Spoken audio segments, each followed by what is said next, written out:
Shalom Braja, Erev Shabbat Kodesh, cuando finalizaremos, Dios mediante, el Humash Bereshit. Hacia el final de Perashat Vayhi leemos que después del fallecimiento de Jacob, los hermanos de Yosef increíblemente temen que ahora Yosef busque una venganza por el maltrato que le dieron.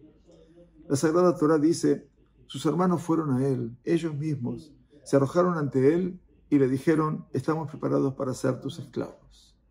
Yosef, por supuesto, les asegura que no tienen nada que temer, que seguirá apoyándolos a ellos y a sus familias en Egipto y que no tiene planes de venganza.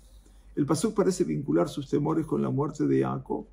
Los hermanos de Yosef vieron que su padre estaba muerto y dijeron, ¿qué pasa si Yosef todavía nos guarda rencor y nos paga por todo el mal que le hicimos?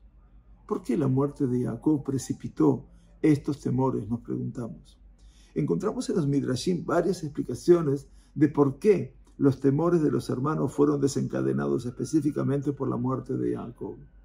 El Bereshit Rabbah, el Midrash, explica que después de la muerte de Jacob, Yosef dejó de invitar a sus hermanos a reuniones familiares, lo que interpretaron como una señal de hostilidad. En verdad, sin embargo, Yosef dejó de invitarlos para preservar su honor. Durante la vida de Jacob, en las reuniones familiares, Jacob asignaba a Yosef el asiento de honor, en lugar de darle el asiento a Yehuda, cuya tribu estaba destinada, como explicamos al principio de la semana, a la realeza, o a Reubén, que era el primogénito real. Sin embargo, después de la muerte de Jacob, Yosef se sintió incómodo en continuar con esta práctica de acoger a sus hermanos mientras asumía el asiento de honor. Los hermanos, sin embargo, temieron que Yosef cambiara de su política a partir de una ira de la venganza y animosidad hacia ellos. Un relato diferente aparece en el Midrash Tanhuma.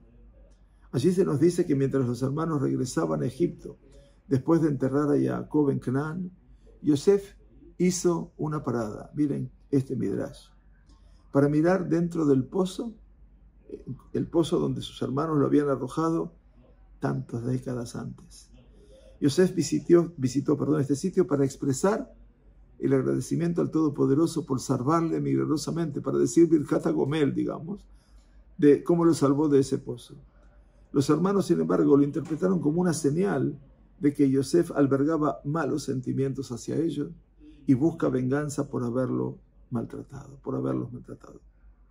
Curiosamente, la obra del Midrash, Mishnat Rabbi Eliezer, cita ambos relatos y los presenta como ejemplos de un principio conocido, Vihitem Nekiim, Me Hashem u Me Israel.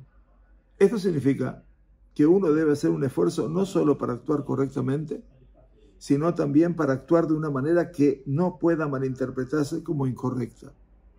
Yosef no tenía planes de venganza, pero no actuó de una manera que asegurase a sus hermanos que los perdonaba y que no tenía intención de castigarlos por lo que hicieron.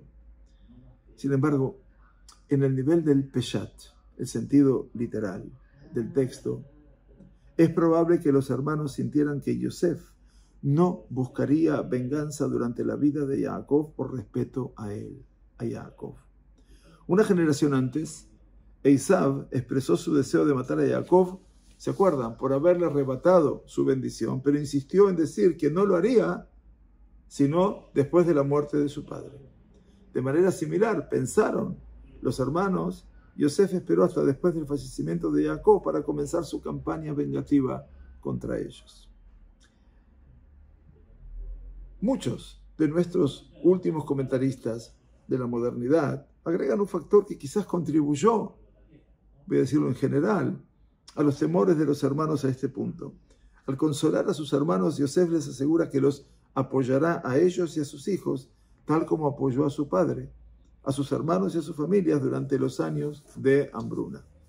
Surge la pregunta, de acuerdo a esta idea, ¿por qué Yosef debe apoyar a sus hermanos? Estamos ahora 17 años después de la llegada de sus hermanos a Egipto. Jacob vivió 17 años en Egipto. ¿Qué ocurrió después de los 7 años de hambruna predichos?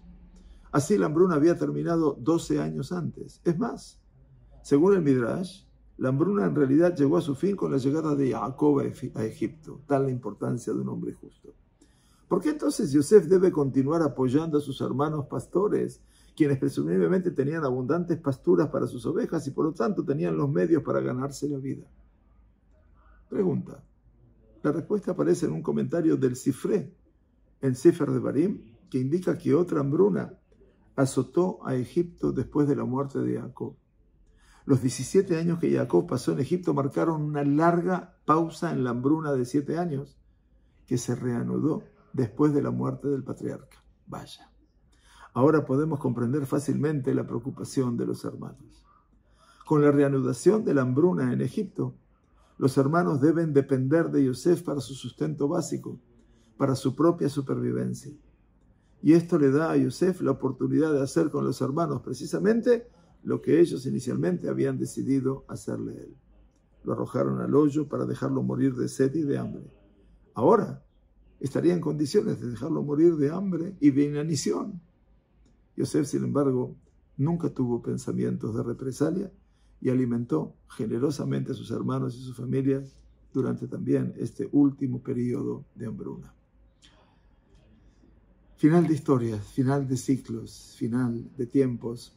Quiera Kadosh Baruj Hu darnos la fuerza para seguir sobrellevando todos los tiempos de complejidades, altas complejidades, y que nos permita inaugurar la semana próxima el Humash de Shemot, a sabiendas de la oscuridad del exilio y la esclavitud, pero a sabiendas también que Kadosh Baruj Hu habría de operar su Geulá próxima para Am Israel.